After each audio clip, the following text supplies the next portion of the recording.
नमस्ते दोस्तों, स्वागत है आप सभी का बलवंत खसिया इंस्पिरेशनल यूट्यूब चैनल में। आज के इस वीडियो में हम बात करने वाले हैं एक ऐसे इंसान की जिसने अगर आज कुछ बनाया नहीं होता तो आज हम और आप इस मीडियम से कनेक्ट नहीं कर पाते हैं। माइक्रोसॉफ्ट बनाने वाले बिल गेट्स हम सभी के चहीते बन चुके हैं क्योंकि उन्होंने हमारी लाइफ कितनी आसान कर दी है। तो क्यों ना हम उनके बारे में आज थोड़ा जानें। दोस्तों, ऐसा कहा जाता है कि बिल गेट्स एक मिनट में 15 लाख रुपए कमाते हैं। 15 लाख एक काफ़ी बड़ी अमाउंट होती है जो हम में से कई लोग पूरे लाइफ टाइम में नहीं कमा सकते, जो वो एक ही मिनट में कमाते हैं। और ऐसा भी माना जाता है कि अगर उनकी पूरी प्रॉपर्टी को हम इकट्ठा करें और अगर उसका एक खुद का स्टेट होता तो वो दुनिया का 37th रिचेस्ट स्टेट होता।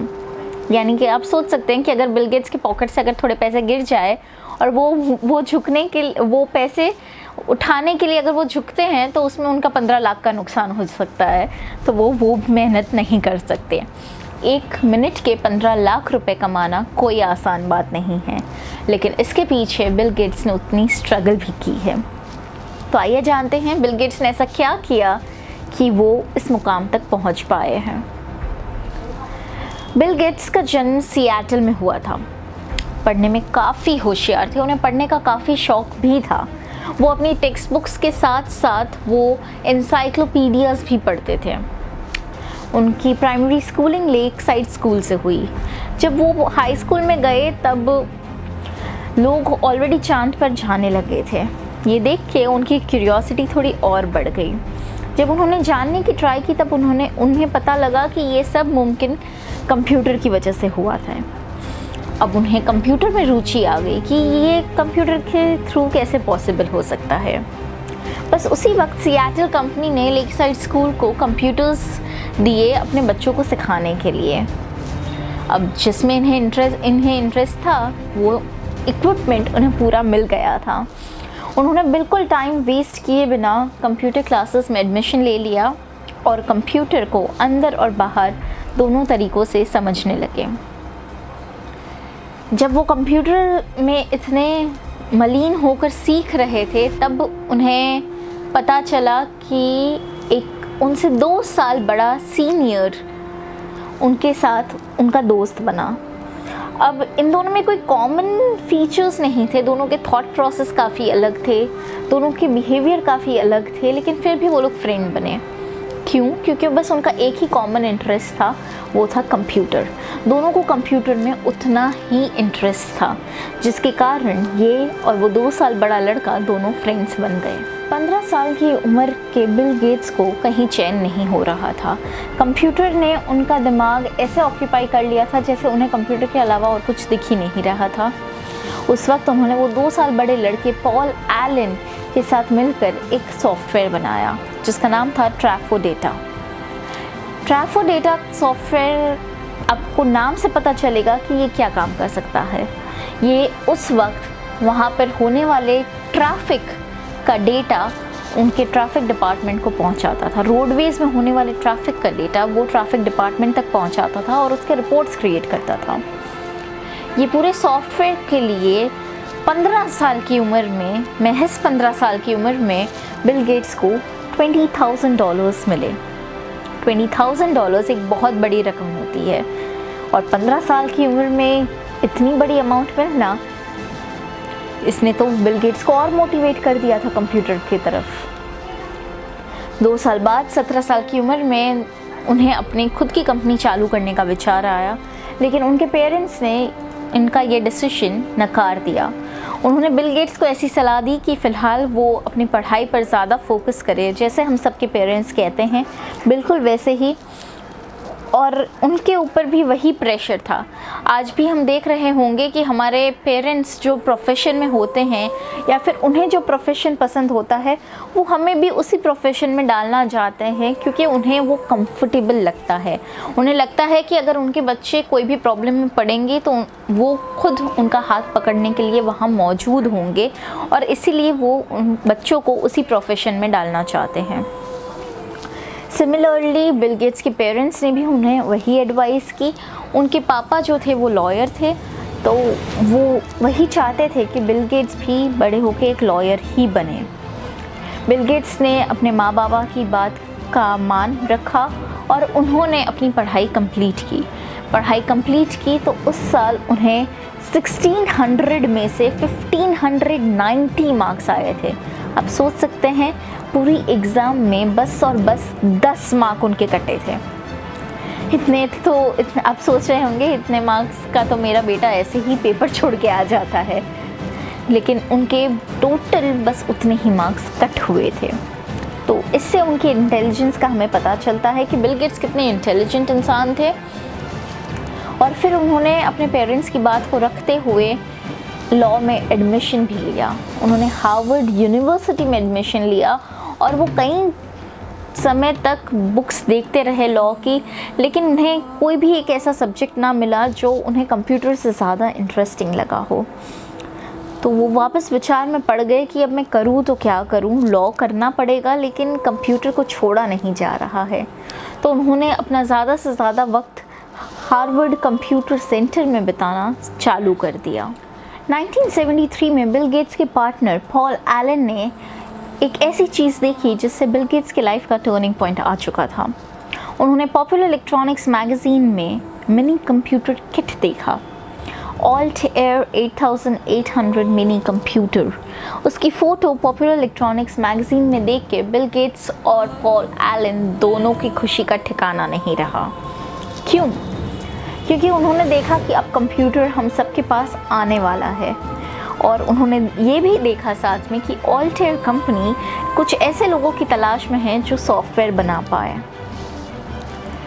बिल गेट्स और पॉल एलन समझ चुके थे कि अब उन्हें क्या करना है, उनकी कॉलिंग उन्हें मिल चुकी थी। तो अब बिल गेट्स और पॉल एलन दोनों ये Altair कंपनी को अप्रोच करते हैं और उन्हें बताते हैं कि कैसे ये दोनों मिलके सॉफ्टवेयर बना सकते हैं और Altair को आगे बढ़ने में मदद कर सकते हैं। Altair कंपनी के साथ इनका काम करना शुरू हो जाता है। ये पूरे 2 साल हार्वर्ड कंप्यूटर सेंटर में निकालते हैं सॉफ्टवेयर बनाने के लिए, और फिर 2 साल बाद जब सॉफ्टवेयर रेडी होता है तब सॉफ्टवेयर की टेस्टिंग करने के बाद पता चलता है कि सॉफ्टवेयर बिल्कुल सक्सेसफुल है।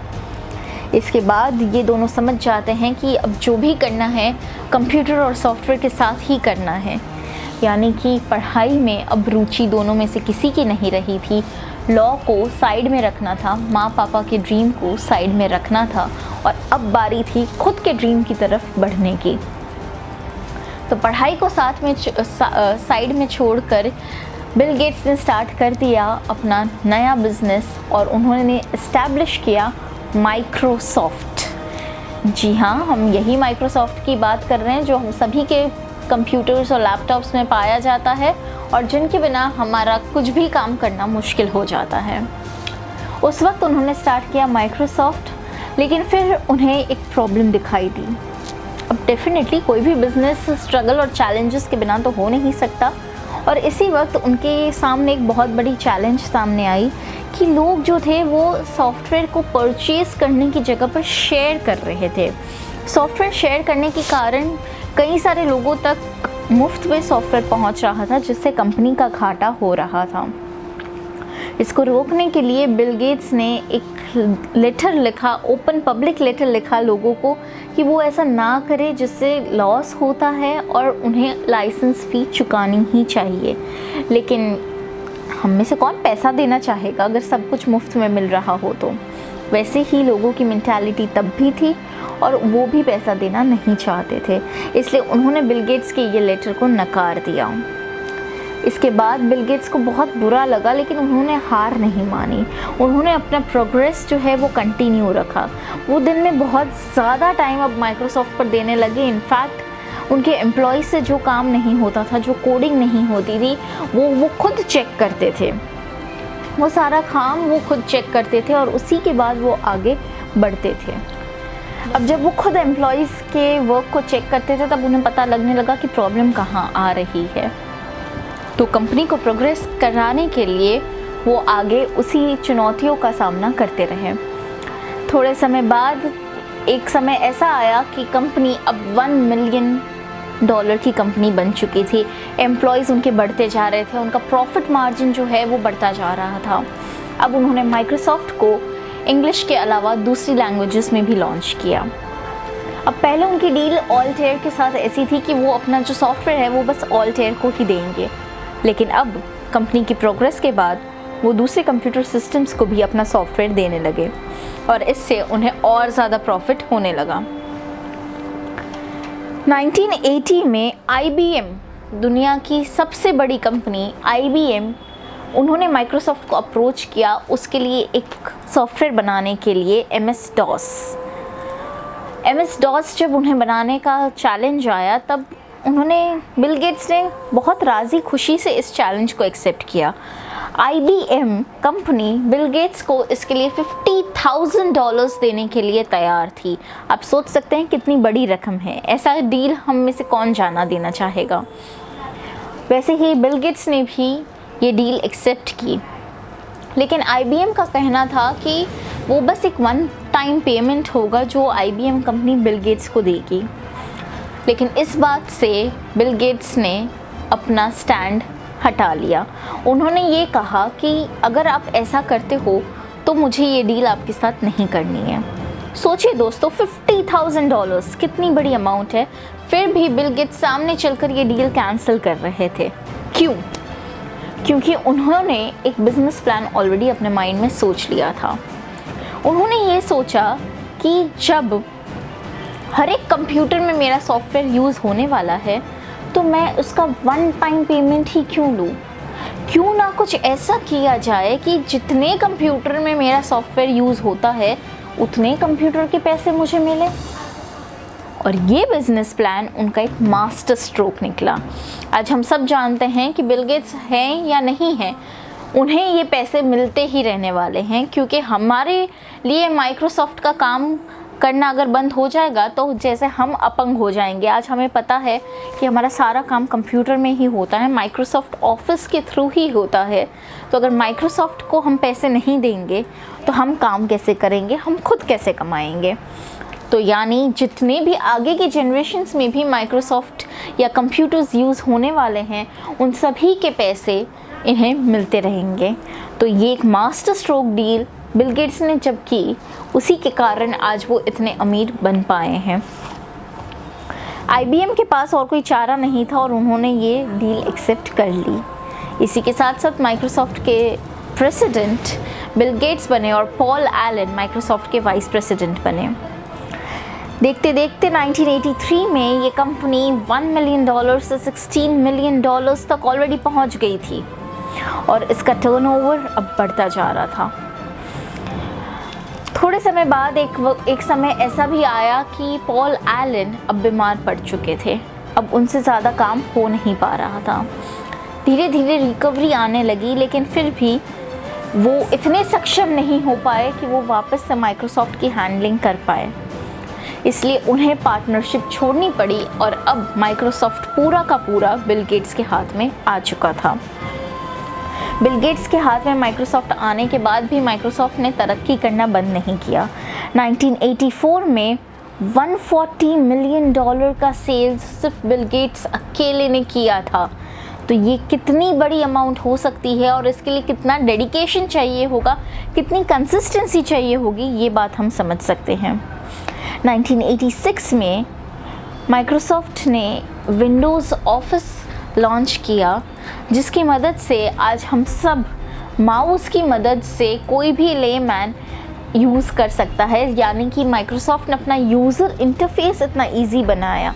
आज हम जो आइकॉन्स देख रहे हैं अपने डेस्कटॉप पे, जो पॉइंट एंड क्लिक टूल्स हम देख रहे हैं, वो पूरा माइक्रोसॉफ्ट ने लॉन्च किया और इसको ऑडियंस ने दोनों हाथों से बहुत ही वार्म वेलकम दिया।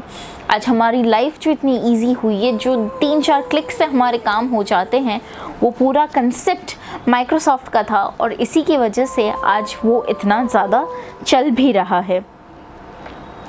थोड़े ही समय में बिल गेट्स मिलियनर से बिलियनर बन चुके थे और अब अब बारी थी एक नए प्रॉब्लम, नए चैलेंज का सामना करने की।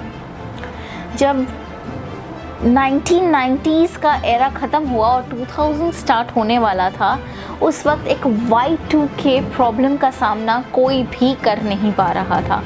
कंप्यूटर्स बन चुके थे, सॉफ्टवेयर बन चुके थे, लेकिन अब 1999 को हटा के जो 2000 का आंकड़ा वहाँ पर फिट करना था, वो ज़ीरोज़ कंप्यूटर एक्सेप्ट करने तैयार नहीं था। और इसके कारण अब सब कोई चिंता में आ चुके थे कि अगर कंप्यूटर 2000 ज़ीरोज़ एक्सेप्ट नहीं करेगा तो फिर ये कंप्यूटर्स एकदम यूज़लेस हो जाएंगे और इसे हम आगे बढ़ा नहीं पाएंगे। लेकिन वो बिल गेट्स ही थे जिन्होंने ये Y2K प्रॉब्लम का सल्यूशन निकाल दिया और उन्होंने वापस से एक नई उम्मीद हम सब के बीच जगा दी। उसके बाद हम अगर देखते हैं तो माइक्रोसॉफ्ट ने कंटिन्यू अपने वर्जन्स को अपग्रेड किया। 1980s एक ऐसा टाइम था जहाँ पे उन्होंने माइक्रोसॉफ्ट विंडोज़ 30 को बाहर निकाला और फिर उसके वर्जन्स को अपग्रेड किया। साथ ही में माइक्रोसॉफ्ट ने अपने कॉस्ट कटिंग किए, वो मार्केट प्राइस से सस्ते प्राइस में माइक्रोसॉफ्ट को बेचने लगा ऑडियंस को, ताकि उनका जो ऑडियंस है वो बना रहे, उनके पास कोई दूसरे कॉम्पिटिटर के पास शिफ्ट ना हो जाए। ऐसी अलग अलग मार्केटिंग स्ट्रैटेजीज़ को यूज़ करके माइक्रोसॉफ्ट ने अपना बिजनेस खड़ा किया। अब एक टाइम ऐसा भी आ चुका था जब IBM ने MS-DOS को यूज़ करना बंद कर दिया था, तो ये एक बहुत बड़ा ड्रॉबैक आ चुका था, एक बहुत बड़ा सेटबैक आ चुका था माइक्रोसॉफ्ट के लिए कि IBM जैसी कंपनी ने अब उनका यूज़ करना बंद कर दिया है। लेकिन फिर भी बिल गेट्स ने गिव अप नहीं किया और फिर भी वो आगे बढ़ते रहे। थोड़े समय बाद बिल गेट्स के ऊपर, माइक्रोसॉफ्ट के ऊपर ऐसे भी चार्जेस लगे कि वो ऐसे सिस्टम जो माइक्रोसॉफ्ट यूज़ नहीं करते उन पर भी वो लाइसेंस फ़ी लगाते हैं और वैसे लोगों को एक्सप्लॉइट करते हैं। यानी कि जो कंप्यूटर या PC जिसमें माइक्रोसॉफ्ट इंस्टॉल्ड ही नहीं है, उनके पास से भी माइक्रोसॉफ्ट पैसे लेते हैं, लाइसेंस फ़ी लेते हैं। यानी कि ये लोगों को लूटने का काम होता है। नेक्स्ट ईयर माइक्रोसॉफ्ट ने अपनी गलती एक्सेप्ट कर ली और इस गलती को सुधारा और फिर बिल गेट्स ने उस साल शादी भी कर ली। इसके बाद उनकी मम्मी का देहांत हो गया और वो इस बात से काफ़ी ज़्यादा अफेक्टेड भी रहे। फिर उन्होंने लॉन्च किया विंडोज़ 95 और इसी के साथ वो अमेरिका के रिचेस्ट इंसान बस 42 की एज में बन गए। अब जब उन्हें पूछा जाता है कि वो इतने पैसों का क्या करेंगे, तब बिल गेट्स के पास बस एक ही जवाब होता है कि ये पैसे मैं अपने बच्चों को नहीं देने वाला हूँ, मैंने ये पैसे सोसाइटी से अर्न किए हैं, तो ये पैसों भी मैं सोसाइटी को रिटर्न करूँगा। मैं उनके लिए कुछ ऐसा करूँगा जिससे उन्हें पैसे की तकलीफ़ कभी ना भुगतनी पड़े या फिर उनके लिए कुछ यूज़फुल हमेशा बना रहे। मेरी जितनी भी संपत्ति है उसमें से सिर्फ़ और सिर्फ 10% ही मेरे बच्चों को मिलेगा, बाकी का सब कुछ सोसाइटी को रिटर्न किसी ना किसी रूप में मिलता रहेगा। दोस्तों, ऐसे ही बिल गेट्स जैसे महान इंसान जो सोसाइटी के बारे में जब इतना सोचते हैं, जो क्यूरियसनेस, एक मामूली पैशन जो उनका स्टार्ट हुआ था उनके स्कूल टाइम से, उस पैशन की तरफ जब वो बढ़ते गए तब उन्होंने एक माइक्रोसॉफ्ट जैसी कंपनी खड़ी कर ली। आज वो दुनिया के रिचेस्ट इंसानों में आ गए। आपको मैं बता दूं कि काफ़ी सालों तक बिल गेट्स दुनिया के रिचेस्ट इंसान में थे, जबकि आज वो स्लिप होके पोजीशन नंबर 4 पर आ चुके हैं। लेकिन अगर उन्हें बताया जाए कि ये एक्सपीरियंस उनका कैसा रहा, तो वो भी आपको यही बताएंगे कि उनके लिए ये सब एक सपने जैसा ही है। आज भी उनके लिए ये पैसे एक मामूली बात हो चुकी है, लेकिन उनका जो पैशन लोगों को सर्व करना है वो उनके लिए काफ़ी बड़ा है। तो बस आज वो सब कुछ छोड़कर अब एक NGO चला रहे हैं, सोसाइटी को रिटर्न करने के लिए एक चैरिटेबल फाउंडेशन चला रहे हैं, bill and Melinda Gates foundation जिसका नाम है, और वो वैसे ही सोसाइटी को रिटर्न करते जा रहे हैं। हमें भी इनसे सीख लेनी चाहिए कि अगर सोसाइटी से हम कुछ ले रहे हैं तो हम सोसाइटी को वापस देना सीखें, ताकि वो सब कुछ दोगुना होकर हमारे पास वापस आ जाए। तो दोस्तों, अगर आपको ये वीडियो पसंद आया हो तो इसे लाइक करना ना भूलें। आप हमें आपके मंतव्य हमें कमेंट सेक्शन में बता सकते हैं, और अगर आपको आगे भी ऐसे ही वीडियोस देखने हैं तो हमारी चैनल को सब्सक्राइब करना ना भूलें। Thank you.